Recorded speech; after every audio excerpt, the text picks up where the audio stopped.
क्या आप जानते हैं कि पेट्रोल और डीजल की कीमतों का निर्धारण कैसे होता है? भारत अपनी जरूरत का करीब 80% तेल आयात करता है तथा ये भारत की सबसे बड़ी आयात की जाने वाली वस्तु यानी आइटम है। अंतर्राष्ट्रीय स्तर पर कच्चा तेल प्रति बैरल के हिसाब से बेचा जाता है। एक बैरल में तकरीबन 159 लीटर कच्चा तेल आता है। सऊदी अरब भारत के लिए सबसे बड़ा तेल निर्यातक देश है।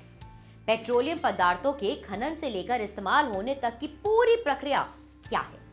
स्टेप 1, जैसा कि हम सबको पता है कि खाड़ी के देशों में कच्चे तेल का सबसे ज्यादा उत्पादन होता है। यहाँ पर कच्चे तेल की कुएं बहुत बड़ी मात्रा में हैं और इन्हीं कुओं से कच्चा तेल निकाला जाता है, जो कि देश की घरेलू जरूरतों को पूरा करने के साथ साथ अन्य देशों को भी निर्यात कर दिया जाता है। अब सामान्य लोगों को समझाने के लिए हम ये मान लेते हैं कि भारत की हिंदुस्तान पेट्रोलियम नाम की कंपनी सऊदी अरब से कच्चे तेल का आयात करती है और समझौते की शर्त के अनुसार सऊदी कंपनी उस कच्चे तेल को नजदीकी भारतीय बंदरगाह पर पहुंचा देती है।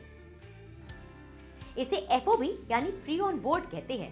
स्टेप 2, समझौते के अनुसार तेल की परिवहन लागत को भारत की हिंदुस्तान पेट्रोलियम को वहन करना है। इसे ओशियन मूल्य यानी ओशन प्राइस कहते हैं।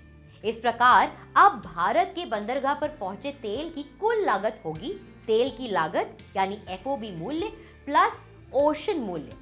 स्टेप 3, जब तेल से लदा जहाज भारतीय बंदरगाह पर पहुंच जाता है तो केंद्र सरकार इस पर आयात कर सीमा शुल्क बंदरगाह के प्रयोग के लिए लगाती है।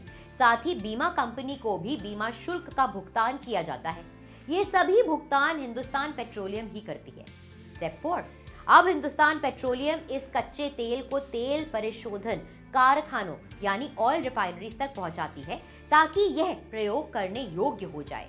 यहाँ पर इसी कच्चे तेल को विभिन्न क्रियाओं से गुजरकर इसमें से पेट्रोल, डीजल, मिट्टी का तेल तथा अन्य पदार्थ भी निकाले जाते हैं। इस परिशोधन प्रक्रिया में जो सबसे शुद्ध तरल पदार्थ सबसे ज्यादा शुद्ध होता है उसे पेट्रोल कहा जाता है और जो इससे कम शुद्ध होता है उसे डीजल और उसके बाद सबसे कम शुद्ध तेल को मिट्टी का तेल कहा जाता है। स्टेप 5, अब इस परिशोधित तेल को तेल विपणन कंपनियों जैसे Hindustan petroleum, Bharat petroleum, Indian oil corporation इत्यादि द्वारा रिटेल स्टोरों या अपने अपने पेट्रोल पंपों को भेज दिया जाता है।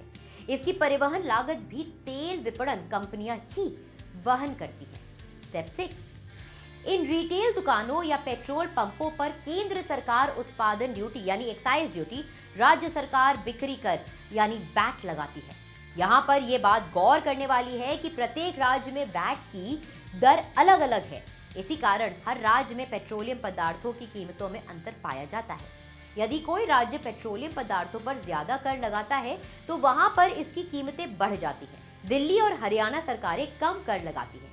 इसी कारण इन दो राज्यों में पेट्रोलियम पदार्थों के मूल्य अन्य राज्यों की तुलना में थोड़े कम होते हैं। इसी स्टेज पर तेल विपणन कंपनियां अपना मुनाफा भी कुल मूल्य में जोड़ लेती हैं।